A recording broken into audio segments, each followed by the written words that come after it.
In the end, justice prevails, but it isn't always the most comfortable of circumstances. Sometimes, the hard decisions have to be made, because they are the right ones. The same happened on Thursday as one Brandon Bernard, a black person from Texas, was sentenced to death for the murder of an Iowa couple back in 1999. Now, 40 years of age, the criminal was injected lethally in the Terre Haute Federal Prison in Indiana. The Trump administration, among other big decisions, moved to lift the ban from federal executions, and so the series of executions continue, of which Brandon Bernard happens to be a part. The decision to carry out the executions came after a long 17 years ban, and Bernard's execution happened to be the 9th execution since July. There are further executions planned, and they will definitely go forth with the capital punishment, if they happen before the transfer of power from the Trump administration to that of the President-elect Joe Biden. The step is nothing short of historical, since this will mark a change of tradition kept intact for over 130 years.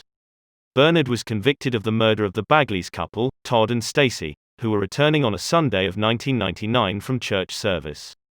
Brandon, who at the time happened to be 18 years of age, along with 4 other teenagers, forced the couple to stop their car. Afterwards they robbed him and killed the couple in cold blood before running away.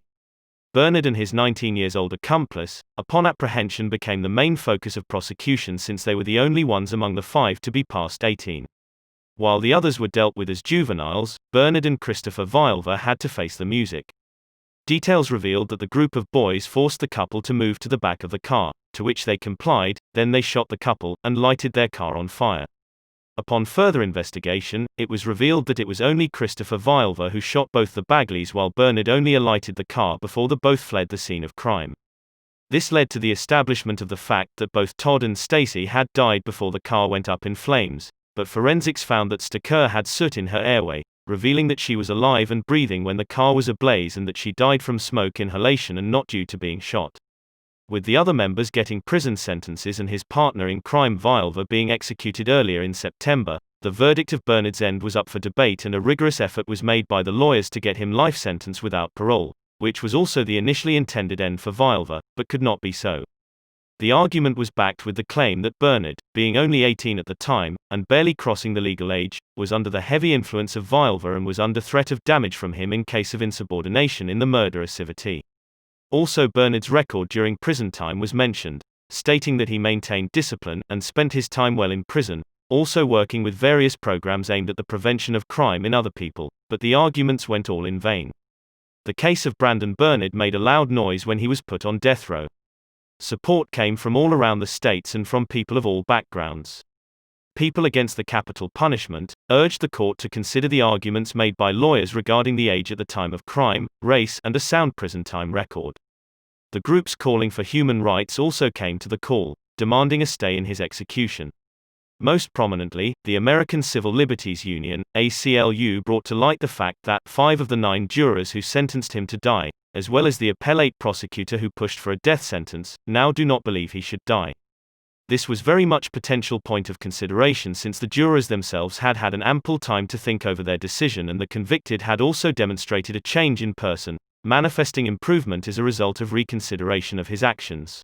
Famous reality television star Kim Kardashian took to Twitter to offer support and make appeal for pardon for Bernard, stating that she had talked to Bernard and found him selfless, making sure his family was all right.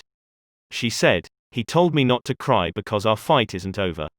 A recent video of Brandon made circles on the internet describing his life in prison for the past 17 years of his life. The video showed him saying that he has spent the past 17 years being locked up in a room for 23 hours a day, but he has learned to entertain himself and educate himself. He mentioned doing chores and playing and learning activities including writing, reading, playing the guitar, crocheting, saying that it feels good to create something. He has also taken some college courses and said that he wants to improve for himself, though he doesn't have that well of a chance as the people outside, but he wants to do this for himself. "I don't have to be stagnant because I'm in here," he said. Bernard's family, who visited him multiple times in prison after his execution was announced, said that they found him very uplifting and motivated. They believe that the death penalty is too harsh for his Bernard. 5 people including his brother, mother, aunt, sister and daughter expressed grave grief and disappointment over the notion of his execution and made the following statements. "It hurts, first of all, to know that they want to execute him. It definitely sucks. When I got the news, it was heartbreaking, shattered my world. It is hard to comprehend. It doesn't fit his personality. My heart is broken over the thought of my nephew being executed. Just before the execution, Bernard released a statement saying, "I can't imagine how they feel about losing their family, and I wish that we could all go back and change it. And I'm sorry for all the pain that I've caused. My actions at the time were not reflective of who I was. That wasn't a person I was raised to be by my parents." He mentioned his meeting with a pastor regarding his involvement in the crime when the pastor was ministering in the county. The pastor Jack Hetzel defined him to be very regretful and sincere and said that Bernard said that he deserved what was coming for him. Bernard further added that any opportunity he got being on the death row, he would use in order to guide someone and inform the youth the impacts of falling astray. Even the prosecutor for his penalty stated that evidence was found after his conviction, and that he should not be executed. But despite all the support from people within the legal circle and without, Brandon Bernard faced a painful end on December 10, 2020 as a result of a crime committed 17 years into the past, despite proving his evolution through a chance at improvement. A chance at improvement given, but not a chance at redemption. Thank you guys so much for watching this video. If you liked it, like, comment if you haven't already. Meet you with the new video.